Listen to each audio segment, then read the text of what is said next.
Subscribe to our channel by clicking the subscribe button. Click the bell button and enjoy the latest uploads from our channel. Hello everyone, स्वागत है आप सभी का हमारे YouTube channel success 100 पे। आज हम लोग एक सर्कुलर बेस्ड अरेंजमेंट को सॉल्व करेंगे जिसमें कि 8 लोग हैं और जो सभी के सभी हैं वो इनसाइड फेजिंग कर रहे हैं। तो अब जब इनसाइड और आउटसाइड दोनों होता है तो उसमें थोड़ी सी दिक्कत होती है, पर क्योंकि अब सभी लोग इनसाइड फेजिंग कर रहे हैं तो ज़्यादा टफ पजल नहीं है, इसको आप इजीली सॉल्व कर सकते हो। लेकिन आपको अगर सबसे आगे निकलना है तो क्वेश्चन को सॉल्व करने की जो अप्रोच होती है वो आपकी बिल्कुल सही होनी चाहिए। तो ये रहा क्वेश्चन, इसका आप स्क्रीनशॉट ले लीजिए। ये क्वेश्चन मैं अभी आपको हिंदी में शो कर रही हूँ, इसके बाद मैं आपको इंग्लिश में भी शो करूँगी। क्वेश्चन को देखिएगा, समझिएगा, देखिए आप कैसे सॉल्व करते हो, क्या अप्रोच लगाते हो, और जब आपसे बन जाए क्वेश्चन या ना बने तब आप वीडियो को फुल वॉच करिएगा और देखिएगा कि मैंने किस अप्रोच से इस क्वेश्चन को सॉल्व किया है। और अगर आप मेरी तरह के सॉल्व करोगे तो आपको कितना समय लगता है। अगर आपको कम समय लग रहा है तो डेफिनेटली आप एग्जामिनेशन में काफ़ी बच्चों से आगे निकल सकते हो। आई होप कि अब तक आप लोगों ने स्क्रीनशॉट ले लिया होगा हिंदी के पार्ट का। अब मैं आपको क्वेश्चन इंग्लिश में शो कर रही हूँ, इसको भी देख लीजिएगा, स्क्रीनशॉट ले लीजिएगा। जिसको जिस भी लैंग्वेज में कंफर्टेबल है वो उस लैंग्वेज में सॉल्व कर ले, उसके बाद वीडियो को फुल वॉच करिए। आई होप अब तक आप लोगों ने स्क्रीनशॉट ले लिया होगा। तो चलिए अब क्वेश्चन को सॉल्व करना शुरू करते हैं। इस क्वेश्चन को क्या अप्रोच से बनाना है ये हम इस वीडियो में सीखेंगे। दूसरी चीज, मतलब जब मैं आपको इस क्वेश्चन को बनाना सिखाती हूँ तो इसका ये मतलब नहीं है कि केवल यही क्वेश्चन कवर होता है। इस तरीके के जितने भी क्वेश्चन आएंगे वो सारे के सारे ही कवर होंगे। तो इस तरीके के क्वेश्चन का मतलब ये नहीं कि सिर्फ यही क्वेश्चन, ओके। एंड इस क्वेश्चन को बनाने का जो सटीक समय होना चाहिए वो मैं आपको वीडियो के अंत में बताऊंगी। चलिए फिर आप क्वेश्चन को करना शुरू करते हैं। तो देखिए क्वेश्चन में लिखा है 8 persons ABCD TUV and W are sitting around a circular table. तो 8 लोग हैं जो कि एक सर्कुलर टेबल में बैठे हुए हैं। फेजिंग इनसाइड, सभी लोग इनसाइड फेस कर रहे हैं। All of them like different colour, सभी लोग अलग अलग रंग पसंद करते हैं। Red, green, orange, blue, purple, pink, yellow and white. One who likes white is an immediate neighbour of you. ठीक है, अभी सबसे पहले मैंने आपको बोला ये थोड़ी मॉडरेट लेवल की पजल है, तो सबसे पहले आपको क्वेश्चन को पढ़ना है और कंडीशंस को नोट करना है।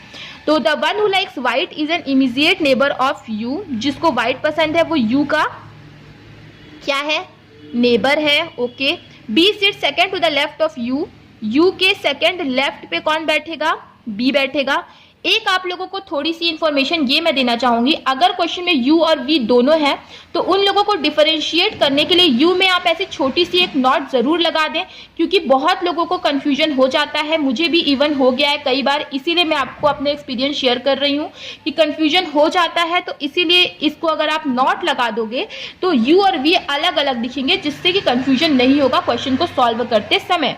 ठीक है, तो आगे बढ़ते हैं। B sit second to the left of you, only 3 persons sits between A and the one who likes white. A और वो बंदा जिसको व्हाइट पसंद है, इन दोनों के बीच में केवल 3 ही लोग बैठेंगे। Only 1 person sits between the one who likes blue and A. ठीक है, ब्लू और ए के बीच में कितने लोग बैठेंगे, केवल 1 लोग बैठेंगे। One who likes green sits on the immediate right of the one who likes blue, blue के इमीडिएट राइट पे वो बंदा बैठेगा जिसको कि ग्रीन पसंद है। आगे W sit second to the right of U, U के सेकेंड राइट पे कौन बैठेगा, W बैठेगा। W से second to right of U। D likes white, D को व्हाइट कलर पसंद है, तो देखिए व्हाइट जहां जहां पे भी लिखा है आप वहां पे D लिख दीजिए कि D को व्हाइट कलर पसंद है। C and T are immediate neighbours of each other. अच्छा, C और T जो होंगे वो एक साथ ही बैठेंगे, दोनों नेबर्स हैं। Neither C not T likes blue, और इन दोनों में से किसी को भी ब्लू कलर नहीं पसंद है। One who likes purple sits immediate left of B, B के इमीडिएट लेफ्ट में कौन बैठेगा, वो बंदा बैठेगा जिसको कि पर्पल कलर पसंद है, right. One who likes pink sits second to the right of the one who like green, जिसको ग्रीन पसंद है उसके सेकेंड राइट पे वो बंदा बैठेगा जिसको पिंक पसंद है। The one who likes yellow is an immediate neighbour of the one who likes blue. Yellow और ब्लू वाला क्या होगा, इमीजिएट नेबर होगा, ठीक है। येलो और ब्लू वाले जो होंगे वो इमीजिएट नेबर होंगे। C seat second to the right of the one who likes red. Red के सेकंड राइट पे कौन बैठेगा, सी बैठेगा। रेड के सेकंड राइट पे कौन बैठेगा, सी बैठेगा। अब यहां से देखिए क्वेश्चन खत्म हो जाता है। आप लोगों ने एक चीज नोटिस की होगी, कुछ मैं यहां लिख रही हूँ कंडीशन, कुछ यहां लिख रही हूँ, तो देखिए इसकी एक वजह है जो मैं आपको कई वीडियो में अपनी बता भी चुकी हूँ, इसमें मैं एक बार फिर रिपीट कर रही हूँ।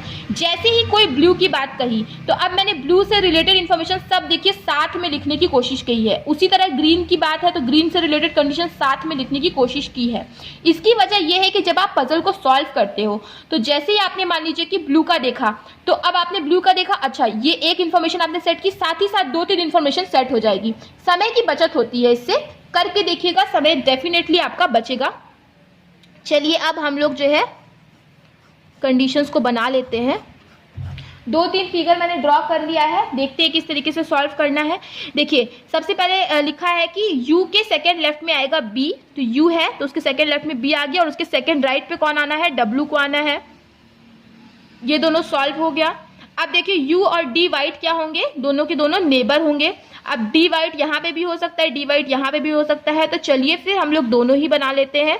एक बार d वाइट को इधर लिख लेते हैं और एक बार डी वाइट को यहाँ पे लिख देते हैं, ठीक है। यू और डी वाइट नेबर हो गए। अब बी के इमीजिएट लेफ्ट में आना है पर्पल को, तो बी यहाँ पे है तो इसका इमीजिएट लेफ्ट पर्पल यहाँ पे आ जाएगा, और यहाँ पे है तो भी इमीजिएट लेफ्ट पर्पल तो यहीं पे आना है। ये वाला भी सॉल्व हो गया। ए और डी के बीच में 3 होंगे, ठीक है। डी यहाँ पे है तो ए यहाँ पे हो जाएगा, डी यहाँ पर है तो ए यहाँ पे हो जाएगा। ए और डी के बीच में 3 लोग होंगे। ब्लू और ए के बीच में 1 होंगे, एक छोड़ के ब्लू देखिए यहाँ पे तो आ नहीं सकता, तो इस केस में यहाँ पे आ जाएगा। इसमें देखिए एक छोड़ के ब्लू यहाँ पे भी आ सकता है, एक छोड़ के ब्लू यहाँ पे भी आ सकता है, ठीक है। तो चलिए फिर अभी क्या कहते हैं, 2-2 पॉसिबिलिटीज बन रही हैं इसमें, तो चलिए बना लेते हैं। एक छोड़ के ब्लू एक बार यहाँ पे लिख देते हैं, एक और पॉसिबिलिटी यहाँ पे ड्रॉ कर लेते हैं, A purple, B U, D white, W, और एक छोड़ के ब्लू एक बार हम इस तरफ लिख लेते हैं। ब्लू और ए के बीच में 1 लोग हो जाएंगे। येलो और ब्लू वाले देखिए नेबर होंगे, और ब्लू के इमीजिएट राइट पे ग्रीन आएगा, तो ब्लू के इमीजिएट राइट पे सबसे पहले हम ग्रीन बना लेते हैं। तीनों ही केसेस में ब्लू के इमीजिएट राइट पे ग्रीन बना लेते हैं, और येलो और ब्लू नेबर। तो अब यहाँ पे ग्रीन आ गया तो येलो कहाँ आएगा, डेफिनेटली यहाँ पे आएगा। इसमें देखिए जब ग्रीन यहाँ पे आ गया तो येलो यहाँ पर आएगा, और इसमें भी देख लीजिए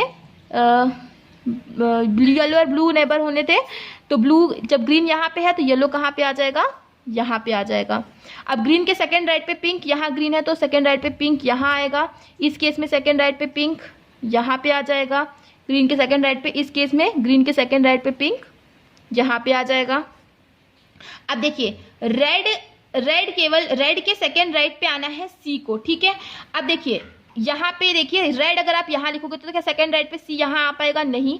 अगेन अगर आप रेड यहाँ पे लिखोगे तो क्या सेकंड राइट पे सी यहाँ पे आ पाएगा, नहीं आ पाएगा। तो ये कंडीशन तो आपकी गलत हो गई, और कहीं जगह नहीं बची रेड लिखने के लिए। इसमें देखिए 2 जगह बची। रेड अगर आपने यहाँ लिखा, सेकंड राइट पे सी आप यहाँ पे नहीं लिख पाओगे। अगर आपने रेड यहाँ पे लिखा तो सेकंड राइट पे सी यहाँ पे लिख पाओगे। और सी और टी क्या था, सी और टी को नेबर होना है। अब टी यहाँ तो आ नहीं पाएगा, टी यहाँ पे आ जाएगा, और सी में टी में कोई ब्लू भी नहीं होना चाहिए, तो ये भी आपकी कंडीशन सेटिस्फाई हो रही है। अब यहाँ पे आ जाइएगा, रेड यहाँ पे लिखोगे तो क्या सेकंड राइट पे सी यहाँ पे आप लिख पाओगे, नहीं लिख पाओगे। अगेन रेड यहाँ पे लिखोगे तो सेकंड राइट पे सी यहाँ पे अगेन नहीं लिख पाओगे, तो ये वाली कंडीशन भी आपकी गलत हो गई है। ये वाला सॉल्व हो गया, ये वाला भी सॉल्व हो गया। देखिए सारी की सारी कंडीशंस क्रॉस हो गई, मतलब सारे सॉल्व हो गए। अब यही आपका अरेंजमेंट फाइनल बना है। अब देखिए आपको केवल एक कलर और एक पर्सन बचा है अरेंज करने को, तो A B C D T U V W, T U V केवल बचा था तो वी यहाँ पे आप लिख दोगे क्योंकि एक ही पर्सन बचा अरेंज करने को, और कलर आई गेस एक ही बचा है ऑरेंज, तो ऑरेंज को हम यहाँ पर लिख देंगे, और यही आपका फाइनल अरेंजमेंट बनेगा। अब देखिए इस क्वेश्चन को जब मैंने आपको एक्सप्लेन किया प्रॉपर एक एक चीज समझाते हुए, तो मुझे लगभग 8 मिनट लगे हैं सॉल्व करने में। और अगर आप खुद से सॉल्व करोगे, चूंकि आपको किसी को एक्सप्लेन नहीं करना है, तो ये क्वेश्चन आप कम से कम आपको 3 मिनट में सॉल्व कर लेना चाहिए। 3 मिनट में अगर आप सॉल्व नहीं कर पा रहे हो, थोड़ी सी आपको मेहनत और करने की ज़रूरत है।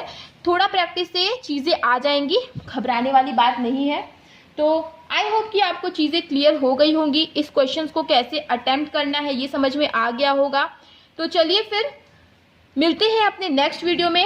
आज के लिए बस इतना ही। वीडियो अगर पसंद आया हो, इन्फॉर्मेटिव लगा हो तो वीडियो को लाइक करिएगा, शेयर करिएगा, और अगर आप चैनल पर पहली बार आए हैं तो चैनल को सब्सक्राइब करना मत भूलिएगा। मिलते हैं अपने नेक्स्ट वीडियो में। Thank you so much for watching.